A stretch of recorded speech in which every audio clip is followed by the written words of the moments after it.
Good morning, wonderful people. Welcome back to my channel. I hope you and your family are doing well. So today is my day one in Lalibela. Right now I am heading out. Oh, come on. There we go.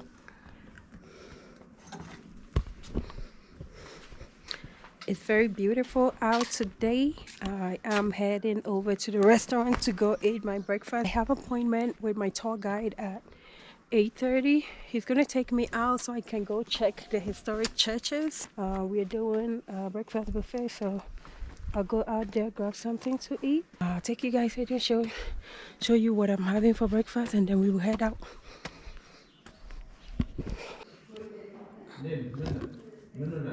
So my breakfast is here. Bread and samosa, jam, butter, and then oranges. Yes.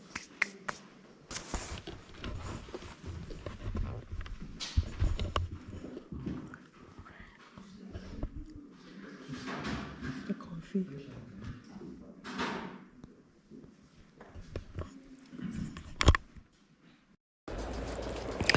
So we are on our way to go see the churches.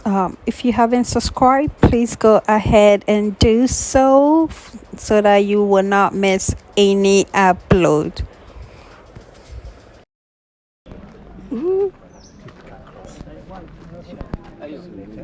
Later, not right now. Okay.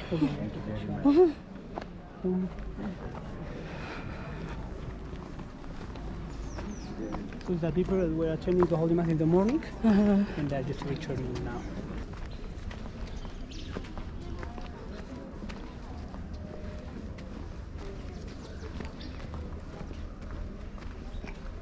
Okay, so we'll start our tour here. So you may know that Ethiopia is one of the ancient countries in the world, which dates back to 3,000 years ago. So it started in the pre-Aksumite, in the pre-Aksumite time. People, they just built a temple which is found in Tigray region. That's the pre-Aksumite time, and after that it was in the first century that the Aksumite kingdom started. So there were three well-known kingdoms in Ethiopia. The first one, the Aksumite, the second one, the Zagwe dynasty, and the third one, the Gondarian or the Solomonic dynasty. So in the 4th century, the Aksumite kingdom were well known, and it was in a peak season, in its peak.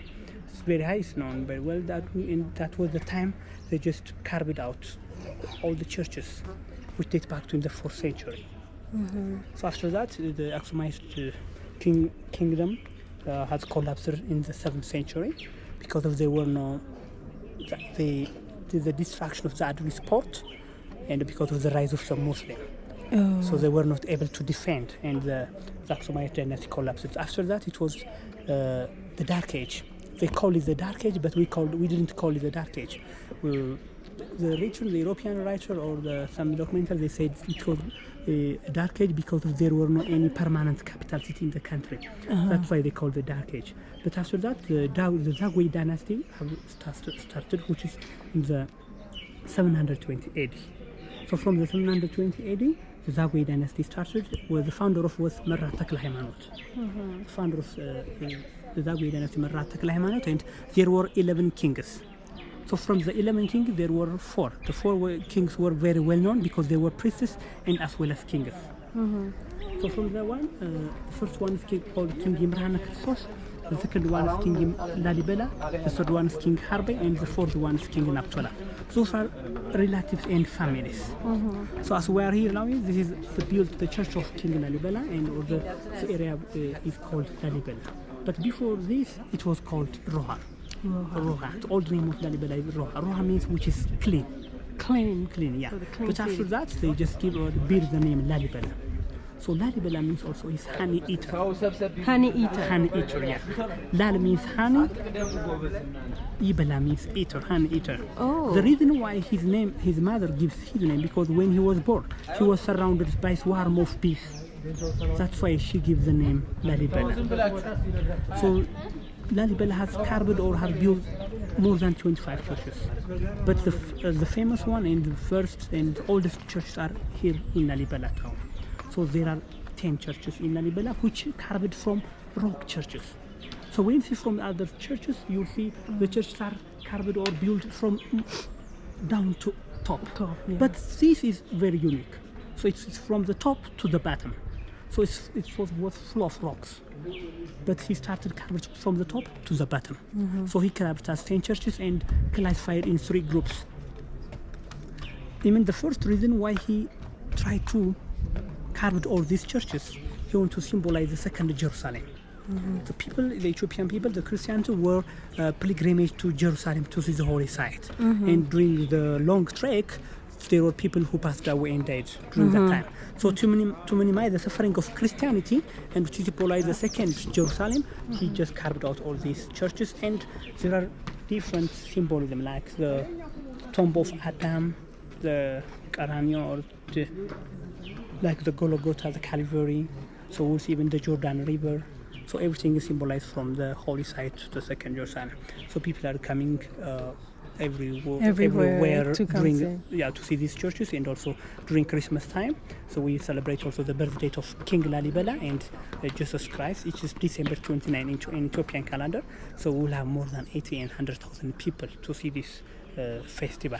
But so those are the first group churches. As I told you, he carved out 10 churches and classified in 3 groups. So from the 3 groups, these are the first group. The first group also symbolized by earthly Jerusalem. The second one is by heavenly Jerusalem, and the third one is called Saint George, which is symbolized by Noah's Ark. So we'll see every churches this morning and this afternoon. But when we talk about the type of churches, we do have 3 types of churches in Ethiopia. The first one is monolithic, the second one is semi-monolithic, and the third one is cave church. We say monolithic like freestanding. So just on the floor, and we can go and see all 4 sides of the churches. When we see semi-monolithic, the half one is attached to the main rock, so we just see only the facade, and we can or see in the 4th side. The third one is cave church, which is built under a natural cave. So we do have 5 monolithic churches in Ethiopia. Those 5 monolithic churches are found also around Lalibela. The 4 are in Lalibela. The one is out of Lalibela called Gannat Maryam. And we do have also cave church which date back to before even Lalibela, like Limrahana Christos, which is far from Lalibela 40 kilometers. It's one of also the oldest cave churches in Lalibela. So we'll see every symbol of all the churches here. Okay.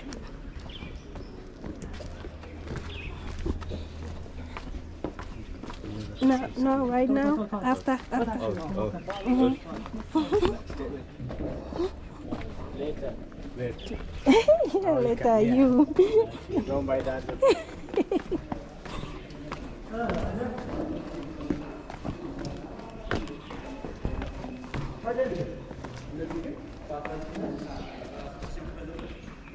So this is the church called Beta Medhanian.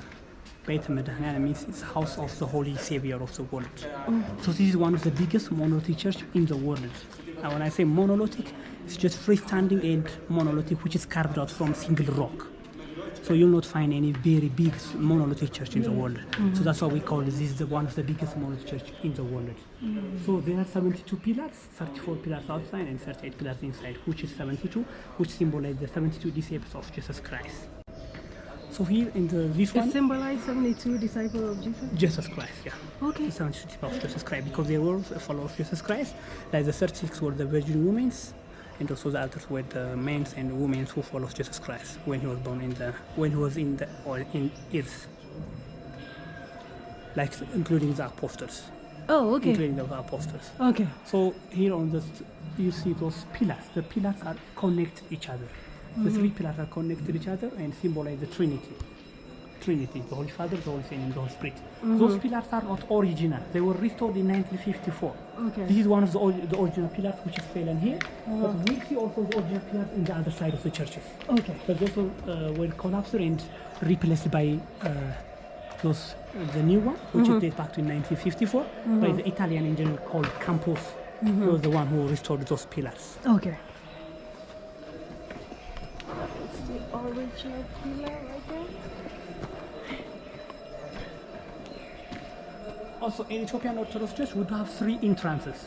3 entrances from south, north, and west. So from the west is the main entrance where the priests are getting to the churches, and from this side, you can see men will enter, and in the other side, women will enter to see or to attend the church, you need to pray inside the church.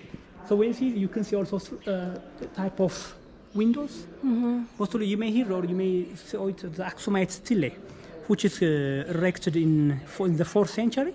So the Aksumite stele is one of the tallest or the longest stele, which is still seen in Aksum. So Aksum is another like tribe in Ethiopia, right? Yeah, another like this is where in Amara region. Is Tigray is another region, which is in northeast. Mostly it's far from northeast, just like in the border of like Eritrea and Afar. So that's the Tigrayan region. That's where Christianity started. In Tigray region in the 4th century. Okay. It was by King Caleb. King Caleb was the one who started, and it becomes a state religion in the 4th century. So it started in Aksumite, and from Aksum it comes from Zagwe. From Zagwe it continued to Solomonic dynasty. So the Zagwe dynasty was from 720 until 1270. So from the 1270 the Solomonic dynasty restored. Okay.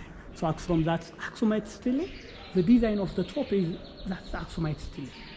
So that's why King Lalibela brings the style or the architecture style to imitate and transfer from one generation to the other generation. So on the top of the windows. The window, that's the window on the top, and you can see the arches. This one is the cross shape. You can see the windows and square headed. Yeah. So also we will see a different type of windows and crosses. Like we have a Tau cross, like the swastika cross. We'll see Greek cross, Latin cross, Maltese cross. So we do have different varieties of crosses also here in Lalibela. Those crosses are also, the churches are all 900 years old. They are 900 years old. Also we'll see two types of rocks in Lalibela. The one is Korashes or red tooth, we call it, and the other one is the bazalt rock. So we'll see also the bazalt, but this one is the red tooth or Korashes, which is easier to carve it, but the bazalt, the black one, is very hard to carve it. Okay. So you can see those are the new or pillars. The old one and the original one, we'll see it on the other side. Okay. Are they having like a congregation? They're having church right now? What is he announcing? Because tomorrow is St. George. Oh, okay. So they have service. And tomorrow morning they go to the St. George Church to have the festival in the morning. Mostly, also still we are following Ge'ez language. Ge'ez is the old language of Ethiopia. That's still we use in the church. So these are caves or in between graves now. They were used as a graves. Graves. Okay. They were used as a graves, but not now. No. There's during King Lalibela time, and after that, they were used as a graves. And you can see those as graves, and also cave churches.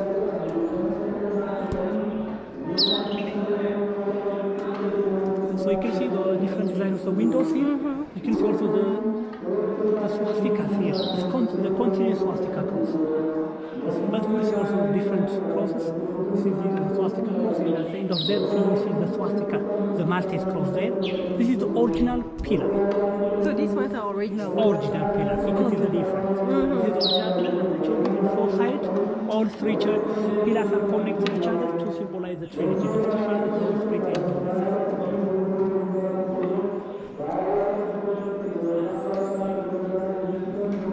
Was used as a baptism pool.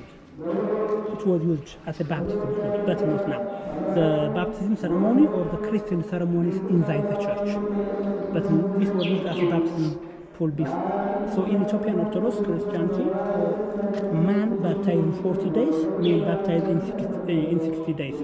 Why? Because we believe that Adam entered the kingdom of heaven after he was born in 40 days.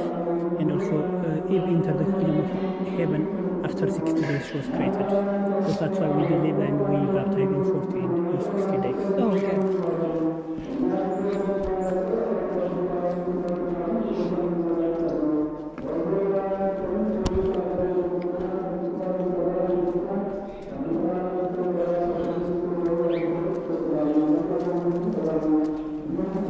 So you can see that's the Maltese cross from Malta. That's one of the Maltese cross. the most beautiful church in Lalibela is Saint Mary. Saint Mary is the most decorated church. It's the most famous and the beautiful one is also Saint George. That's the Greek cross shape, which is famous, and you can see it in newspaper or videos. That's the most decorated, and you see old paintings. You see like old canvas painting inside the church of Saint Mary. This is one of the biggest one, Beta Madhanalam, which is 23.5 meter, 11 meter, and 33.5 meter as long, which is very Big, yeah.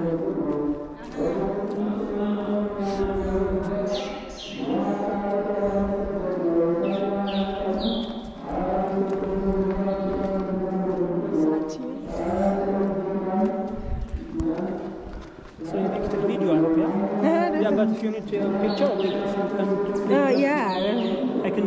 All right, go ahead. Okay, this is called Bethlehem. Bethlehem is the house of the bread. Beth means house, bread, Lehem is bread.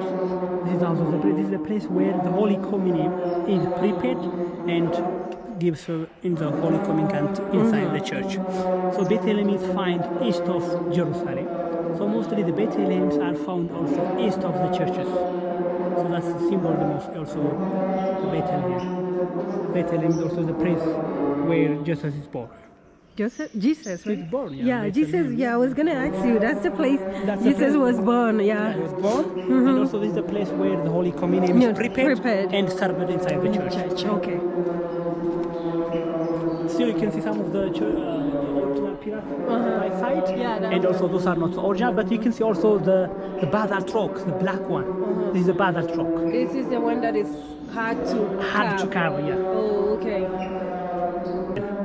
The church has always east-west direction. So the Holy of Holy or the replica of the Ark is kept inside the church in the east direction. So there is no any entrance from the east. So that's why we make it from south, north, and west. Oh, okay.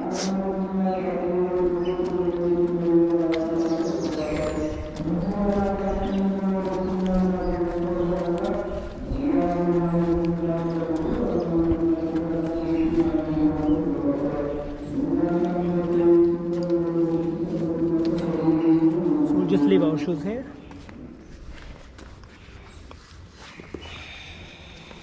The problem is that female F here, but it says one like male.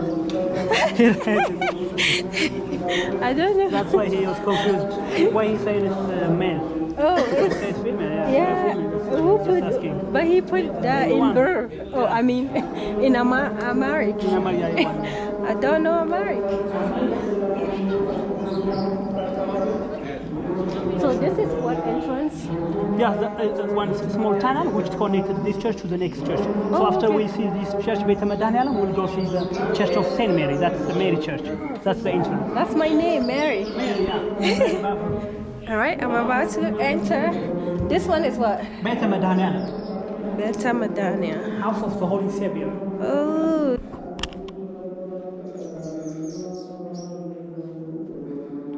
So this is the inside part of the church of Beta Madhanalam. The church is one of the biggest churches, and you can see how it's very big. So in Ethiopian Orthodox Church, there are three parts. The first one is Qene Mahalet, which is the chanting room. The second one is Qedist, and the third one is Maqdas, or the Holy of Holy. The first one is the chanting room where the people, the priests, the deacon, they will chant and sing right here. You can see the drum, and also there are prayer stick. Those are the big drums we use for chanting and during celebration time. So this is the name of the Qedist, which that's the place where the Holy Communion is served for the communicants. So behind the curtain, that's the Holy of Holy or the Maqdas. That is the replica of the Ark or the Tabut is kept inside. This behind the curtain. We do have Tabut. We say Tabut, the replica of the Ark. We believe that the original Ark of Covenant is kept in Aksum Zion, which is in Tigray. So in every church, we do have the replica or the copy of the Ark. So we do have the copy of the Ark inside this church, and it's kept in behind the curtain. So such as I told you, church is east-west oriented. So The Holy of Holies in the east direction. So there will not be any entrance on the east. So that's why we make it from the west, the main, north and south for male and female. So mostly also you can see it follows also the true basilica. You can see the aisles, the naves, and also mostly in the church, the male will attend the service in the left side of this, and female will be on the right side of this church. So during like the Lent or the Eastern time, this church will be very crowded. So you can see also the gabled roof. This is the ceiling is a gabled roof here. You can see the aisle one is flat, but this is the ceiling of the nave, the gabled roof. It's a design of like a saddleback. So we will go and we will see on the top of how it looks like when we go to on the top of St. Mary Church, the courtyard. So you'll see how it's still, you can see, but inside you can see also the gabled roof. This one, even also when you compare to the pillars from outside and inside, the inside part is very big. Yeah. Because it will help to carry the gabled roof. That's why they make it very big inside. But outside also they make small, but there are 38 pillars inside and 34 pillars outside. Yeah.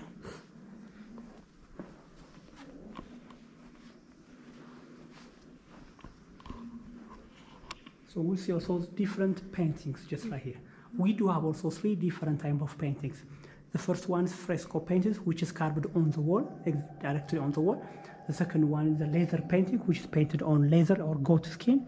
The third one is, this is canvas on oil painting.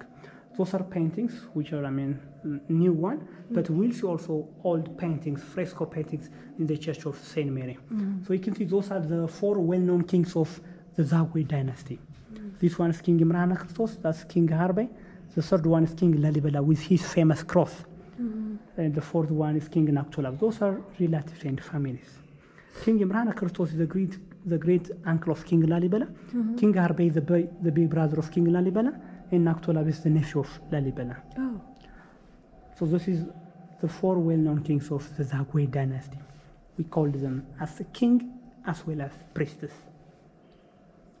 We'll see also 3 empty graves, tombs. Those are empty, but they make it because to symbolize the 3 biblical fathers called Abraham, Jacob, and Isaac.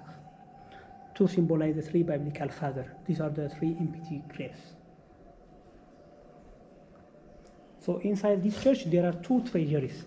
The one is the golden cross. The golden cross, it weighs 7 kilograms, pure gold, and the cross called is Afra Geba, which means never been ashamed by God. And the other one is the golden gospel, which is kept inside the Holy of Holies.